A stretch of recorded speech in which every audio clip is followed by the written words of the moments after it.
Today we're going to show you how to build a 12-inch jump box for CrossFit training. All the different sizes of jump boxes all follow the same exact techniques. These boxes have a 10-degree angle on the sides for proper ergonomics as you jump onto the box. That way you don't catch your edges. We use 3/4 inch birch plywood for this project. It's actually not a true 3/4 inch, and the drawings actually make that compensation. So definitely download the free 3D model on woodworks.us and watch the video a couple times, get everything set up, and go to work. You have several options for cutting the individual pieces for the jump box. One option is to rip a full sheet of plywood and you will be left with a nice drop afterwards. The other option is to order a half a sheet of plywood, or go and have the worker at Home Depot or Lowe's actually rip and cut that sheet of plywood to size for you. So what we're going to do is we're going to cut it on the table saw. We're going to rip a 17-inch section off of this piece of 4x8 and use the rest of it for another project.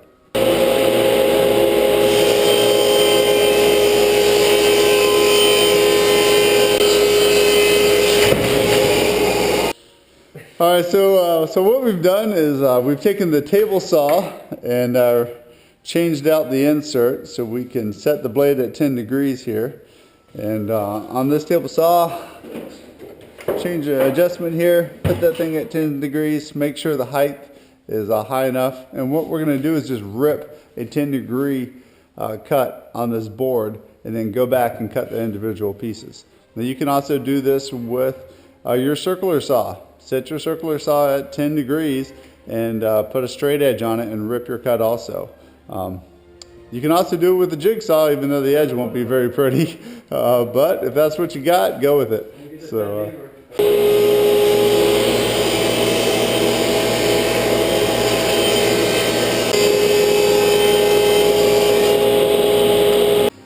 This is our ripped sheet of plywood. Now we're going to cut off the portion for the top. So we've measured over, making the straight cut here, and then we'll do the rest of the cuts from the sheet here.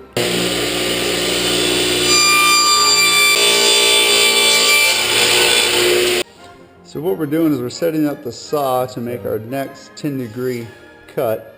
And we'll take the measurement from the edge here of the fence to the base of the blade, and in this case it's 11 7/16, and that way we'll have our two 10-degree cuts, which are parallel.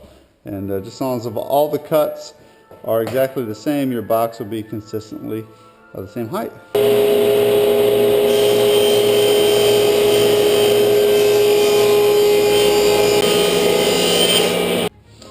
So what we're going to do is we're going to lay out our 10-degree angles. This is just an inexpensive protractor. You can get it at any hardware store. So we're going to set this thing at 80 degrees there.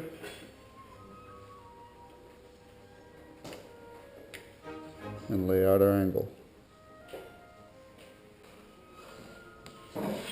And then go and project your other two lines, and those are going to be your straight cuts. Now we're going to do our cuts on a fancy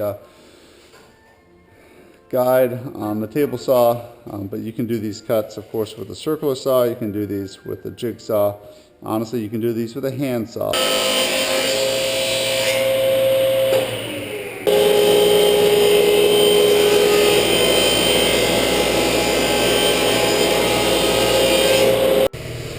Alright, so now what we're doing is we're going to lay out our top piece. Now we still have a 10-degree cut that we already did earlier from ripping that whole sheet. So now we're going to measure off the top dimension. For this box, we set it at 16 inches. So we're going to measure over from that top edge over 16 inches, and we're going to rip this. Check and make sure we set it up correctly and make the cut.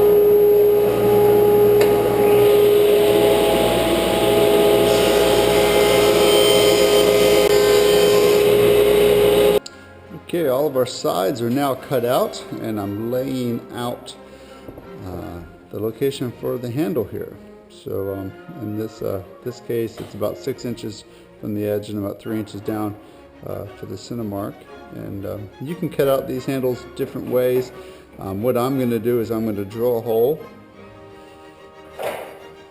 and then I'm going to take a router and I'm going to clean up the hole like that. Now you can do it a couple different ways. You can actually drill a hole and then use a jigsaw and cut it out with the jigsaw and clean it up yourself.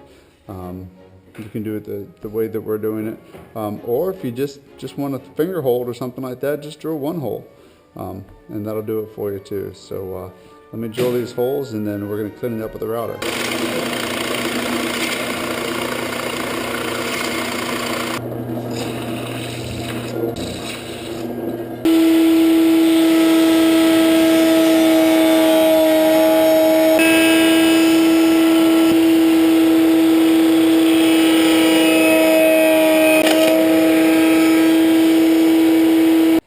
Alright, now comes the assembly, the glorious finish to the project. It all comes together.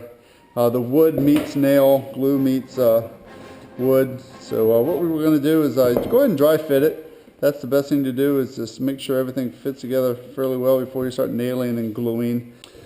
I would highly suggest using a small brush to get a 100% glue joint on there. Make sure you don't have any crud in there too. But that's that way it soaks in. Everything gets nice and saturated with the glue, and you get a good joint. A dry glue joint is going to make someone bite the floor when the box collapses.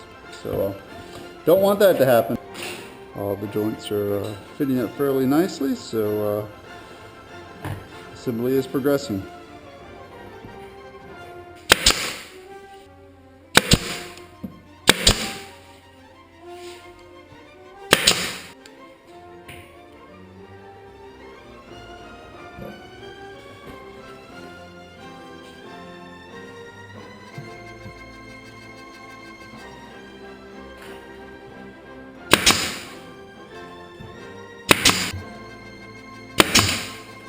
Alright, I'm going to sand down the box. I want to break all of these sharp edges, all of these points. We hope you've enjoyed the video of our 12-inch jump box, and we look forward to working with you on future projects. God bless from the team at Woodworks.